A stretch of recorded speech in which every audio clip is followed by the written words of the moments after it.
कौन थी वो?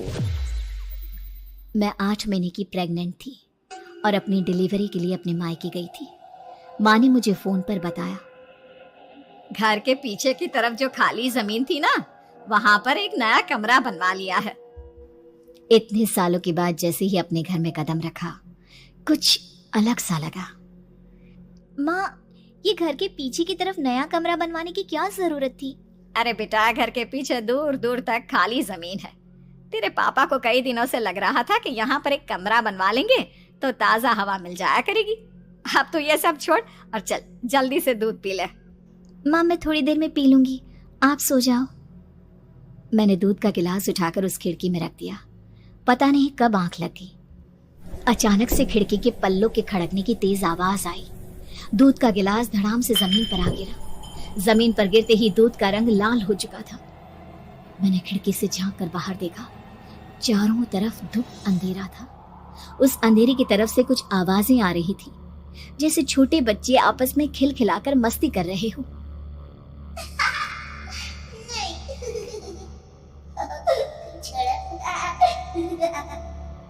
इतनी रात को इतने घनघोर अंधेरे में बच्चों की आवाज कैसे आ रही है? घड़ी में वक्त देखा तो ठीक 12 बजे थे। देखकर मैं सन्न रह गई। बुरी आत्माओं और भूतों की कई कहानियां मैं सुन चुकी थी। वक्त भी कुछ ऐसा ही था। ऊपर से मैं प्रेग्नेंट। सुना था कि ऐसे वक्त में अक्सर बुरी आत्माएं औरतों का पीछा करती है, तो क्या मेरे पीछे भी? पसीने से तरबतर बड़ी मुश्किल से, जैसे कांपते हाथों से मैंने उस खिड़की को बंद किया। जल्दी से जल्दी उस कमरे से बाहर निकलकर माँ के पास जाने के बारे में सोचा, लेकिन जैसे ही दरवाजे की तरफ पलटी, लगा कोई साया हवा की स्पीड से दरवाजे के सामने से गुजर गया। मेरे गले में अटक कर रह गई। मैं जोर से चीख कर माँ को बुलाना चाहती थी, लेकिन वो आवाज खुद मेरे कानों तक नहीं पहुंच पा रही थी। तो माँ तक कैसे पहुंचती? खिड़की के पल्ले एक बार फिर तेज हवा के झोंके से धड़ाम करके खुल गया और पूरी ताकत से मैं चीख पड़ी। जानती थी मेरी चीख की आवाज सुनकर कुछ ही सेकंड में माँ वहां पहुंच जाएगी, लेकिन ऐसा कुछ हुआ ही नहीं। मेरा कलेजा डर के मारे फटा जा रहा था। आखिर माँ ने मेरी आवाज क्यों नहीं सुनी? इतनी गहरी नींद में तो माँ कभी नहीं सोती। ठीक पीछे खुली हुई वो खिड़की। मुझ में इतनी ताकत नहीं बची थी कि मैं पलटकर उस तरफ देख भी सकूं। हवा का एक सनसनाता हुआ झोंका उसी वक्त मेरे कानों से आकर टकराया। लगा जैसे किसी ने दबी हुई आवाज में धीरे से मुझसे कहा, चली जाओ यहाँ से। मैंने दोनों हाथ अपने कानों पर रख लिए और एक बार फिर ताकत लगाकर जोर से चीखने की कोशिश की। माँ! पापा! मेरी आवाज उस कमरे की दीवारों से टकराकर वापस मुझे ही सुनाई दे रही थी।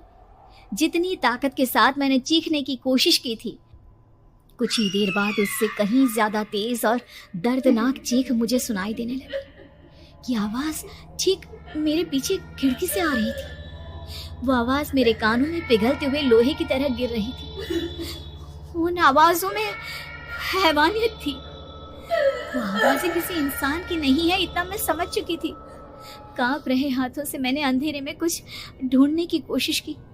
तभी अचानक मेरा हाथ बेड पर रखी टॉर्च पर पड़ा। किसी तरह ताकत लगाकर टॉर्च का बटन ऑन किया, लेकिन ये क्या? सामने दरवाजे पर 3 छोटी लड़कियां खड़ी हुई थी। उनके हाथ में स्टील के चमचमाते हुए चाकू थे। मैं घबराकर लड़खड़ाई और पीछे की तरफ हटी, लेकिन तब तक वो मेरे पास आ चुकी थी। उनकी गर्दन टेढ़ी थी और उनके हाथों के वो चाकू मेरे पेट को निशाना बनाने को तैयार। मैं जोर से चीखी, नहीं, छोड़ दो मेरे बच्चे को, मत मारो, मत मारो, छोड़ दो मेरे बच्चे को। सोनाली, सोनाली, क्या हुआ बेटा? तू इतनी डरी हुई क्यों है? उठ बेटा, क्या हुआ? हड़बड़ाकर मैंने अपनी आंखें खोली। देखा तो दिन निकल आया था। माँ मुझे जगा रही थी। मेरा चेहरा पूरा पसीने से लथपथ था। क्या हुआ बेटा? तुमने कोई बुरा सपना देखा क्या? मैं अभी तक अपने पूरे होश में नहीं थी। वो मेरे बच्चे को मार देगी माँ। वो लड़की मेरे बच्चे को। मैंने घबराकर अपने पेट को छुआ। सब कुछ ठीक था और वो दूध जो रात को यहाँ पर गिर गया था, उसका रंग लाल हो गया था। माँ ने हंसते हुए दूध का गिलास मुझे दिखाया। तुमने दूध पिया ही नहीं, पूरा का पूरा ऐसे ही रखा हुआ है। तुमसे कहा था ना सोनाली, सेहत के लिए लापरवाही ठीक नहीं बेटा। लेकिन मैंने तो सब कुछ अपनी खुली आंखों से देखा था। ये सपना कैसे हो सकता है?